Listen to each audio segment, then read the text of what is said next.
দ্রুত আইন শৃঙ্খলা পরিস্থিতি উন্নতি হবে আশা প্রকাশ করে প্রধান উপদেষ্টা প্রেস সচিব শফিকুল আলম বলেছেন, সব বাহিনীর সমন্বয়ে সেন্ট্রাল কমান্ড সেন্টার সন্ধ্যা থেকে পুরোপুরিভাবে কাজ শুরু করেছে।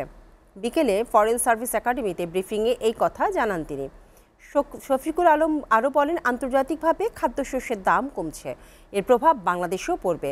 5 মাসে অর্থনীতি ঘুরে দাঁড়িয়েছে, এর মধ্যে 10% উন্নতি হয়েছে অর্থনীতির। আগামী জুলাই মাসে মূল্যস্ফীতি 7% নেমে আসবে। রমজান মাসে মূল্যস্ফীতির চাপ বাড়বে না বলে জানান তিনি। এ সময় প্রধান উপদেষ্টা প্রেস সচিব আরও বলেন, বাংলাদেশে কোরিয়ান ইপিজেড নির্মাণের জন্য জমি সংক্রান্ত জটিলতা নিরসন করা হয়েছে।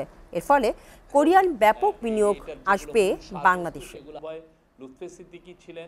এবং অনেক হচ্ছে বাংলাদেশের আইন শৃঙ্খলা বাহিনী যেগুলো আছে, যেগুলো হোম মিনিস্ট্রির সাথে যুক্ত, পুলিশ আছে, বিজিবি আছে, তারপরে কোস্টগার্ড আছে, র্যাব আছে, এদের বাইরে যে আরও থাকবে হচ্ছে আর্ম ফোর্সেসেরও এখানে প্রতিনিধি থাকবে। এটা একটা পুরো, আপনারা জানেন আর্ম ফোর্সেস ল এনফোর্সিংয়ের কাজ করছে, তাদেরকে ম্যাজিস্ট্রেসি পাওয়ারও দেওয়া হয়েছে সেই অগাস্ট মাসের থেকে।